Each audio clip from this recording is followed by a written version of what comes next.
সানভি সানভি এটা রান্না করে ওটা রান্না করে সারাক্ষণ সে বিজি থাকে।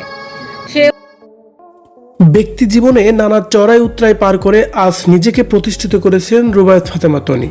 বলতে গেলে তার জীবনের গল্পটা কলাগাছের মতোই দ্রুত বেড়ে ওঠা। তবে ক্যারিয়ারে সফল হলেও ব্যক্তি জীবনে বিতর্ক তার পিছু ধরেনি।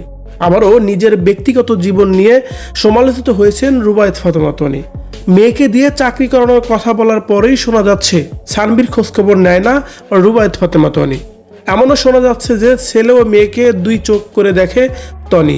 কিন্তু হঠাৎ কেন তার বিরুদ্ধে এমন অভিযোগ? চলুন তাহলে এ বিষয়ে বিস্তারিত জেনে নেওয়া যাক। তনি তার ব্যক্তি জীবনে এ পর্যন্ত 3টি বিয়ে করেছেন এবং তার 3 স্বামীর সংসারে 2টি বাচ্চাও জন্ম দিয়েছেন। মেয়ে সানভি প্রথম স্বামীর ঘরে এবং ছেলে সারফারাজ দ্বিতীয় স্বামীর ঘরে। তৃতীয় স্বামীর ঘরে এখনো কোনো সন্তান আসেনি, তবে সন্তান সম্ভাব্য আছে এমনটাই সোশ্যাল মিডিয়ায় গুঞ্জন রটেছে। কিন্তু বরাবরই সানভির প্রতি তনির দায়িত্ব ও অধিকার নিয়ে একটা বিতর্ক চলে সামাজিক যোগাযোগ মাধ্যমে।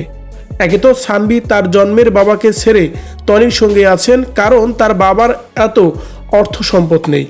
আর তার উপরে তার মা একই হলেও সারফারাজের বাবা ভিন্ন।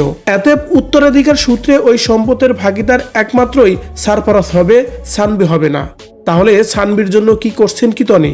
সেই প্রশ্নই তোলা হচ্ছে এখন সোশ্যাল মিডিয়ায়। তবে বিতর্কে যাই হোক না কেন, বাস্তবতা ছিল ভিন্ন রকম। অনেকেই মনে করেন তনি তার নতুন স্বামী সন্তানের খোঁজখবর রাখে না, কিন্তু বাস্তবতা হচ্ছে একজন ব্যবসায়ী হিসাবে তিনি আগে থেকেই সন্তানদের এতটা সময় দিতে পারেন না। এটা তনির জন্য নতুন কিছু নয়। তার উপরে সন্তানদের ক্যারিয়ার গড়তে লন্ডনে পড়াশোনা করাচ্ছেন তনি। তিনি আছেন বাংলাদেশে, যে কারণে ছেলে মেয়েকে চাইলেই এতটা সময় দিতে পারেন না তিনি। কিন্তু তার মানে এই নয় যে সন্তানদের তিনি ভুলে গেছেন। যদি যেতেন তাহলে উন্নত পড়াশোনার জন্য লন্ডনে পাঠাতেন না, এমন মন্তব্য করা হচ্ছে সোশ্যাল মিডিয়ায়।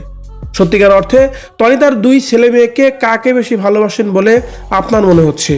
সারফারাজ নাকি সানভিকে? অবশ্যই আপনার মূল্যবান মতামত কমেন্ট করে জানাবেন কমেন্ট বক্সে।